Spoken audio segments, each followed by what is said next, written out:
E aí pessoal, meu nome é George, esse é o Geolê e Geoleu, Disciplinas Espirituais para a Vida Cristã do Donald Whitney, da editora Batista Regular.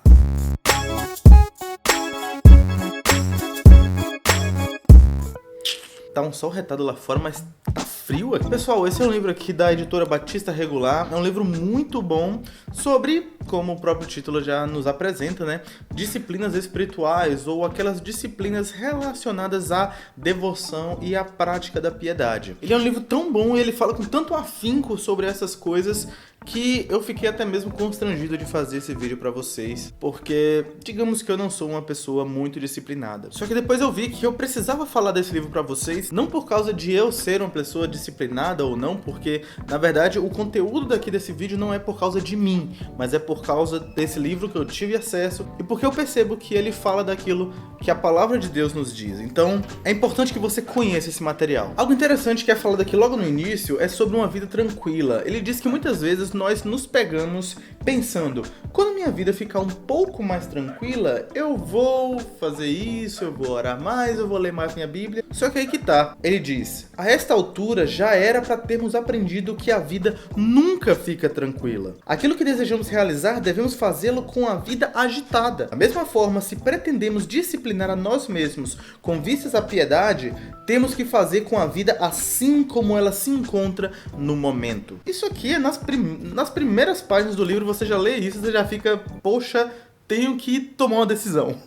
Algo interessante que o autor procura fazer é logo de cara fugir daquele aspecto de legalismo. Existe um perigo das pessoas buscarem disciplina para se sentirem superior às outras ou apenas para cobrar umas às outras. Não deve ser isso, as disciplinas espirituais não existem para este fim. Algo que ele enfatiza no livro inteiro é que as disciplinas espirituais existem para buscar a piedade. Existe para você buscar se santificar, buscar um relacionamento melhor com o seu Deus, com o seu Salvador. E a definição de disciplina aqui é um esforço, é um serviço, é algo que você se dedica a fazer. Não é algo que meramente acontece, é algo que você precisa ativamente agir e fazer. Então, pelo índice, nós podemos perceber aqui que temos 10 disciplinas espirituais. A primeira delas, e a mais importante, é a absorção bíblica. É interessante que sobre a absorção bíblica ele dedica 2 capítulos e cada capítulo é muito bem dividido. Para mim, esses 2 capítulos são assim, dos melhores. Eu acho que ele começou com chave de ouro, sabe? Em um primeiro momento ele fala da necessidade de termos contato com a escritura e ele coloca isso de 3 formas: ouvir,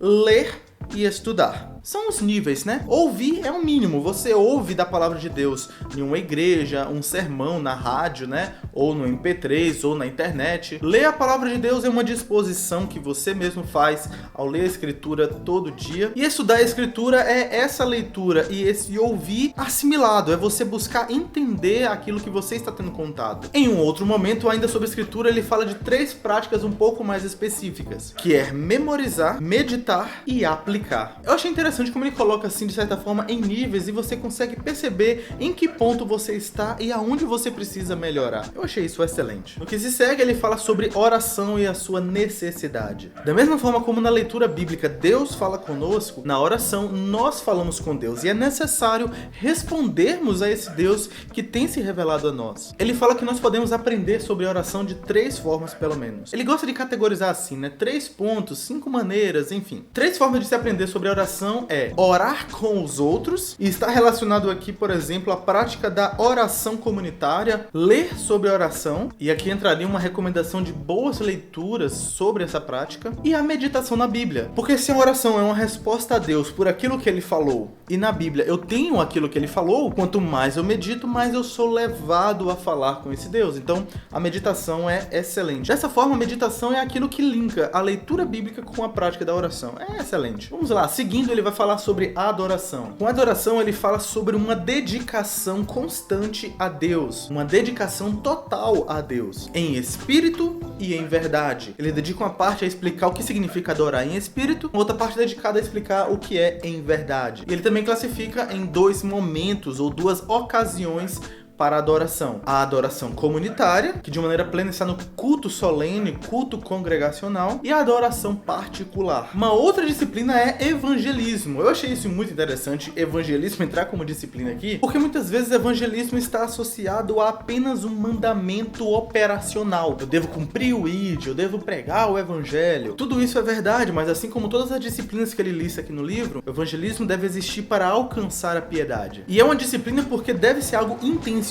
É claro que existem ocasiões que o evangelismo de certa forma acontece, seja em uma oportunidade ou em uma conversa com alguém, mas você deve se determinar a isso. Por isso que o evangelismo é uma disciplina também. E certamente ao pregar a palavra de Deus, ao pregar o evangelho, você é relembrado daquelas verdades e isso serve como um encorajamento para você, como um bálsamo para você, lembrando da salvação que você tem em Jesus Cristo. Olha que lindo. Uma outra disciplina é o serviço. Também é curioso aqui porque faz parte, digamos assim, de disciplinas espirituais que não são bem conhecidas ou muitas vezes não são tratadas como disciplinas espirituais. Ele fala da importância de servirmos a Deus, mas servir a Deus ele coloca aqui também como relacionado a servir o próximo. Ele dá um destaque aqui ao serviço na igreja, seja na música, seja no ensino, seja na diaconia, mas ele também fala de um serviço fora do contexto de igreja, seja ajudando um vizinho, seja nos trabalhos de casa. E algo interessante que ele diz é que o serviço muitas vezes é algo que é trivial, é algo que está limitado a práticas muito simples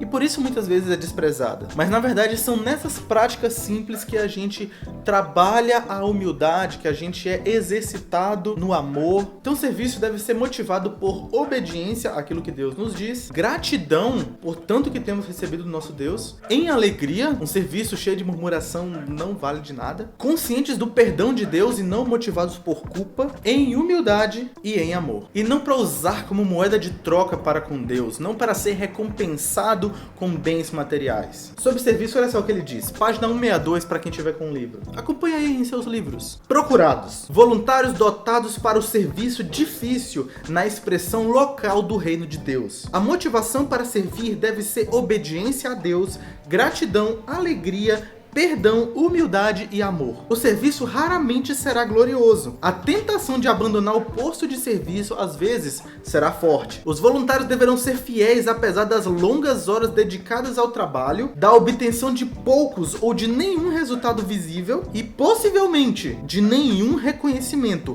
exceto da parte de Deus na eternidade. Você está disponível?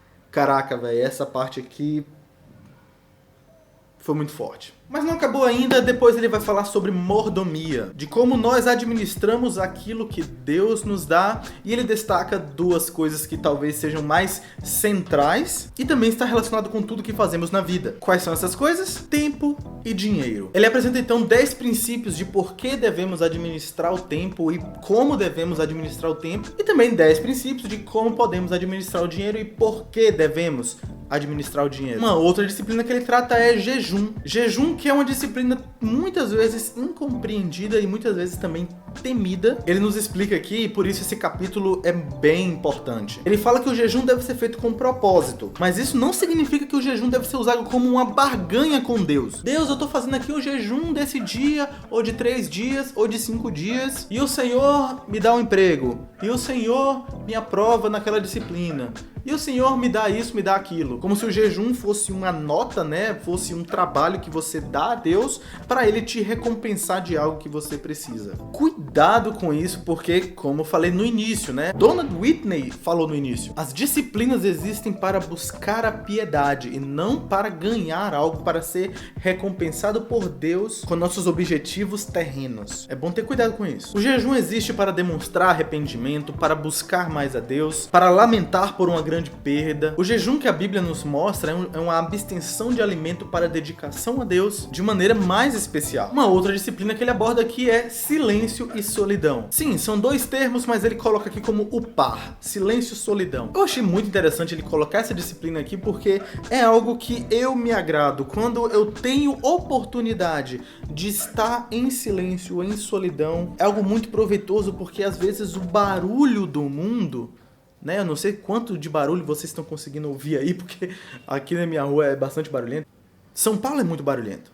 Mas enfim, às vezes os barulhos do trânsito, da internet, do entretenimento, dos compromissos, enfim, abafam a voz de Deus em nosso coração. É necessário às vezes ficar sozinho, em silêncio, separado totalmente para Deus. É claro que o cristão não deve se isolar das pessoas. A gente sabe que há uma necessidade de estar em comunhão com nossa família, com nossos amigos, com a família de Deus, com a igreja de Cristo. Mas existe um momento de necessidade de se isolar em algumas ocasiões. Uma outra disciplina também incomum de se falar são as anotações. Olha só que interessante. E com anotações, ele está falando aqui, digamos, sobre um diário espiritual, onde você anota ali as suas orações, você anota ali aqueles versículos que destacaram para você em sua leitura bíblica, você anota ali experiências que você teve com Deus ou de como Deus foi bom em uma determinada ocasião. Ele lista aqui diversas razões de por que isso é importante. Por exemplo, você aprende com anotações progresso que você tem tido em suas disciplinas espirituais. Você relembra de bênçãos que Deus te deu, que muitas vezes nós murmuramos em nossa vida, em nossa limitação, em nossa carência, e às vezes esquecemos de como Deus já foi bom conosco anteriormente. E por fim, a outra disciplina que ele coloca aqui é aprendizado. Eu acho interessante essa ser a última disciplina que ele apresenta, porque todas as disciplinas ele fala que o objetivo é a piedade, é a devoção, é buscar mais a Deus. Todas as disciplinas existem para isso. E aí existe um problema, porque algumas pessoas, existem os extremos na nossa vida. E algumas pessoas vão levar para um extremo e achar que é necessário apenas a devoção e esquece da necessidade do saber, da disciplina intelectual, do estudo vigoroso, sabe? Então ele fala que o cristão ele não deve escolher ou saber ou a devoção, mas os dois. É impossível alguém ser disciplinado na piedade sem uma dedicação ao estudo da palavra de Deus. E aí ele fala de como você pode exercitar isso. Ele dá exemplo de ouvir sermões na rádio, Eu acho que hoje em dia a rádio não é muito escutada, mas existe, por exemplo, muitos sermões em MP3 que você pode fazer um download. Deu uma escurecida agora. Ele fala, por exemplo, de você marcar uma conversa proposital com alguém. Olha só que interessante, você conhece alguém que entende daquele assunto que você tem dúvida, seja o seu pastor, seja alguém mais maduro na sua igreja, e você fala: fulano, eu quero conversar contigo, vamos marcar um momento, às 3 da tarde, lá naquela lanchonete e tal. Você vai, come um lanchinho, come uma coxinha, toma um suco de laranja e conversa sobre a doutrina da predestinação e o problema do mal. Olha só que coisa maravilhosa. Isso é aprendizado. E ele fala também sobre a leitura e a dedicação para ler livros bons. Essa parte eu achei excelente. Eu preciso ler um pedacinho para vocês. Página 298. Acompanhe aí em seus livros. Discipline-se a aprender por meio da leitura e escolha bem os seus livros. Pode ser que você consiga ler relativamente poucos livros durante a sua vida. Então, leia os melhores. Não perca tempo com livros que você vá se arrepender de ter lido quando olhar para trás e lembrar deles na perspectiva da eternidade. Creio em leitura recreativa. Não defendo que todo volume que você lê deva ser didático ou até teológico. Há livros cuja leitura visa simplesmente o relaxamento e a distração. Mas até esses devem ser edificantes e ajudar você de alguma forma a amar a Deus com a sua mente. Maravilhoso. Então no último capítulo ele fala da necessidade de perseverança, e nós só conseguimos perseverar nas disciplinas espirituais com a força e o poder do Espírito Santo de Deus que habita em nós. Ele fala da importância da comunhão também, lembrando que eu já comentei lá sobre solidão, Existem os momentos, mas a comunhão com a igreja é necessária, e é necessário também a luta. Todas as disciplinas aqui listadas só podem ocorrer se houver esforço, se houver luta, dedicação mesmo. Uma coisa que ele fala é que a recompensa pela disciplina espiritual é a liberdade para adorar a Deus. Olha que coisa linda, gente. E tudo isso para buscar a piedade e a comunhão com o nosso Deus. Então é isso, pessoal. Esse é o livro Disciplinas Espirituais. Eu demorei bastante para falar sobre ele, e eu até peço perdão à editora Batista Regular que estiver assistindo aí. Me perdoe, porque nós combinamos que eu falaria desse livro aqui e eu demorei porque eu estava muito receoso. Quem sou eu para falar de coisas tão nobres, Mas eu falo de coisas nobres não porque sou eu, mas porque precisam ser faladas, e eu queria que vocês ouvissem. É um livro excelente, pessoal. Cada capítulo pode ser lido individualmente, não existe necessariamente uma sequência ou uma relação. Os 2 capítulos sobre a absorção bíblica eu achei os melhores, são excelentes. Sempre há uma ênfase aqui de que o cristão ele deve fazer essas coisas. Espera-se que o cristão exerça essas disciplinas aqui listadas. Ele sempre mostra as razões, os propósitos, os benefícios e como fazer, como executar essas disciplinas. É muito prático. É um livro muito muito encorajador, muito desafiador. E a minha recomendação é que você leia este livro e considere aquelas disciplinas que você tem mais dificuldade. Eu acho que é interessante você ler o livro todo, ver onde você tem mais dificuldade e você volta naquele capítulo e leia com mais cuidado. Porque é tanta riqueza de informação aqui, é tanta riqueza de sabedoria, que em uma leitura só não dá pra você esgotar. O próprio Parker diz isso no prefácio, então fica aí a dica. E é isso aí, pessoal. Se você gostou desse vídeo, deixa o seu gostei aí embaixo, comente aqui nos comentários o que você achou. O link para você adquirir o livro também vai estar aqui embaixo. E até uma próxima. Tchau.